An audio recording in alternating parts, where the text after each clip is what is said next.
Hello friends, welcome my YouTube channel. आज का topic है ऋषि कुमार नचिकेता।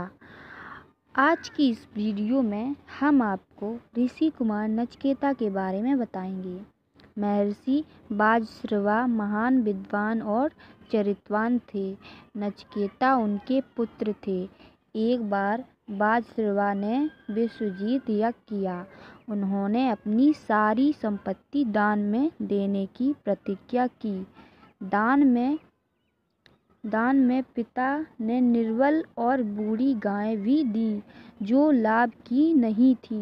नचिकेता ने पिता से लाभकारी और प्रिय वस्तु को दान देने की सलाह देते हुए पूछा कि आप मुझे दान के रूप में किसके हवाले करेंगे। बार बार पूछने पर पिता ने क्रोध में कहा, मैं तुझे यमराज के हवाले कर दूंगा। नचिकेता आज्ञाकारी बालक था। वह पिता के वचन को सत्य करना चाहता था। अतः पिता से बहुत ही मुश्किल से आज्ञा पाने के बाद वह यमलोक पहुंचा।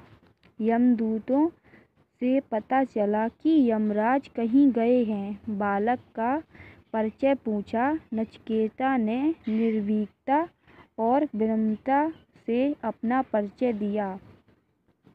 यमराज ने प्रसन्न होकर आज्ञाकारी बालक से 3 वरदान मांगने को कहा। नचिकेता ने पहला वरदान मांगा कि मेरे घर लौटने पर पिता मुझे पहचान लें और प्रसन्न हो जाएं।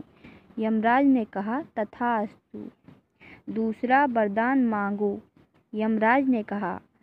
नचिकेता ने दूसरे वरदान में पृथ्वी पर दुख के निवारण का उपाय पूछा। यमराज ने बहुत परिश्रम से इसका ज्ञान भी बालक को दिया।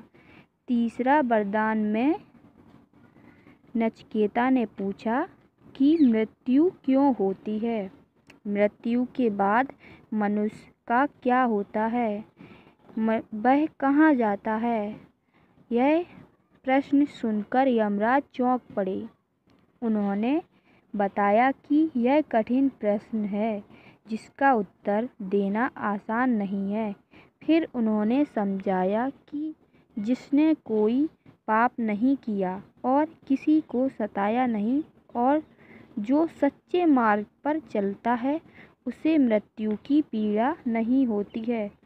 नचिकेता ने छोटी उम्र में अपनी पितृभक्ति, दृढ़ता और सच्चाई के बल पर ऐसा ज्ञान प्राप्त कर लिया जिसे महान पंडित, ज्ञानी और विद्वान भी ना कर सके।